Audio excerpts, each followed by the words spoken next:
Iran may be behaving badly. Don't forget, we made the plan possible by taking out Iran. বিক্ষোভে উত্তাল ইরানের রাজপথ, অর্থনৈতিক সংকট, জিনিসপত্রের উচ্চ মূল্য আর ব্যক্তি স্বাধীনতার দাবিতে শুরু হওয়া আন্দোলন রূপ নিয়েছে গণবিস্ফোরণে। ঠিক এই অগ্নিগর্ভ পরিস্থিতিতে আগুনে ঘি ঢালছে ইরানের শত্রু রাষ্ট্র ইসরায়েল ও আমেরিকা। ইসরায়েলি গোয়েন্দা সংস্থা মোসাদ প্রকাশ্যে এই বিক্ষোভ উস্কে দেওয়ার ঘোষণা দিয়ে তেহরানে উদ্বেগ বাড়িয়ে দিয়েছে। অন্যদিকে মার্কিন প্রেসিডেন্ট ডোনাল্ড ট্রাম্প হুমকি দিয়েছেন, বিক্ষোভে গুলি চালানো হলে যুক্তরাষ্ট্র ইরানের বিরুদ্ধে সামরিক হামলায় যেতে পারে। ইসরায়েলের মোসাদের এমন কর্মকাণ্ড ও ট্রাম্পের হুমকিতে ক্ষোভে ফুঁসে উঠেছে ইরান। ইরানের অভ্যন্তরীণ ইস্যুতে যুক্তরাষ্ট্র হস্তক্ষেপ করলে আবারও অস্থির হয়ে উঠবে বলে সতর্ক করেছেন ইরানের সিকিউরিটি কাউন্সিলের সেক্রেটারি আলী লারিজানি। তিনি বলেন, ইসরায়েলি কর্মকর্তাদের সাম্প্রতিক বক্তব্য এবং মার্কিন প্রেসিডেন্ট ডোনাল্ড ট্রাম্পের অবস্থানে স্পষ্ট যে তারা ইরানকে নিয়ে ভাবছে। ইরানের শান্তিপূর্ণভাবে প্রতিবাদ করা, নিজ দেশে ব্যবসায়ী ও নাগরিকদের সঙ্গে সহিংসতা সৃষ্টি করতে চাওয়া ধ্বংসাত্মক গোষ্ঠীর মধ্যে স্পষ্ট পার্থক্য বুঝতে পারছে। ইরানের যে কোনো ধরনের বিদেশি হস্তক্ষেপ পরিস্থিতিকে পুরোপুরি ভিন্ন ও আরও ভয়াবহ করে তুলবে বলেও হুঁশিয়ারি দেন তিনি। এই শীর্ষ ইরানি কর্মকর্তা আরও বলেন, ট্রাম্পকে ভালোভাবে বুঝে রাখা উচিত যে ইরানের অভ্যন্তরীণ বিষয়ে যুক্তরাষ্ট্র হস্তক্ষেপ করলে তা পুরো অঞ্চলে অস্থিরতা সৃষ্টি করবে এবং আমেরিকার স্বার্থ ক্ষতিগ্রস্ত হবে।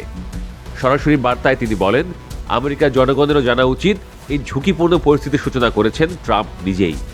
তিনি তাদের মার্কিন সেনাদের নিরাপত্তা দিয়ে সতর্ক থাকার আহ্বান জানান। গত শুক্রবার ইরানের বিরুদ্ধে নতুন করে হুমকি দেন মার্কিন প্রেসিডেন্ট ডোনাল্ড ট্রাম্প। তিনি দাবি করেন, যদি ইরানি কর্তৃপক্ষ বিক্ষোভকারীদের উপর সহিংসতা চালায় তবে ওয়াশিংটন সেখানে হস্তক্ষেপ করতে পুরোপুরি প্রস্তুত। ট্রাম্প তার সোশ্যাল মিডিয়া প্ল্যাটফর্মে লিখেছেন, ইরান যদি শান্তিপূর্ণভাবে বিক্ষোভকারীদের গুলি করে বা সহিংসভাবে হত্যা করে তবে যুক্তরাষ্ট্র তাদের উদ্ধারে এগিয়ে আসবে। আমরা পুরোপুরি প্রস্তুত। এই বিষয়ে মনোযোগ দেওয়ার জন্য ধন্যবাদ। মানবাধিকার নিয়ে ট্রাম্পের এই মন্তব্যকে চরম হাস্যকর বা কূটকৌশল হিসেবে দেখছেন অনেকেই, কারণ খোদ যুক্তরাষ্ট্রের ভেতরেই বিক্ষোভকারীদের উপর বল প্রয়োগের এক দীর্ঘ ইতিহাস রয়েছে। মার্কিন কর্মকর্তারা প্রায়ই বিদেশে নিজেদের মানবাধিকারের রক্ষক হিসেবে তুলে ধরেন, অথচ নিজেদের দেশে ভিন্ন মতাবলম্বীদের উপর কঠোর ব্যবস্থা নেওয়ার বিষয়টিকে এড়িয়ে যান বা ন্যায়সঙ্গত বলে দাবি করেন।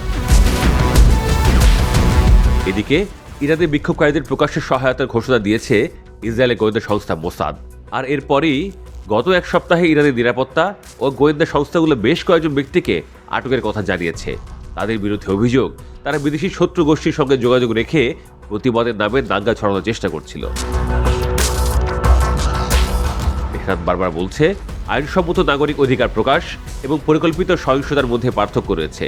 বিদেশি শক্তিগুলো ইরানের অভ্যন্তরীণ অসন্তোষকে কাজে লাগিয়ে পরিস্থিতি অস্থিতিশীল করতে চাইলে কঠোর পদক্ষেপ নেওয়ার হুঁশিয়ারি দিয়েছে তারা।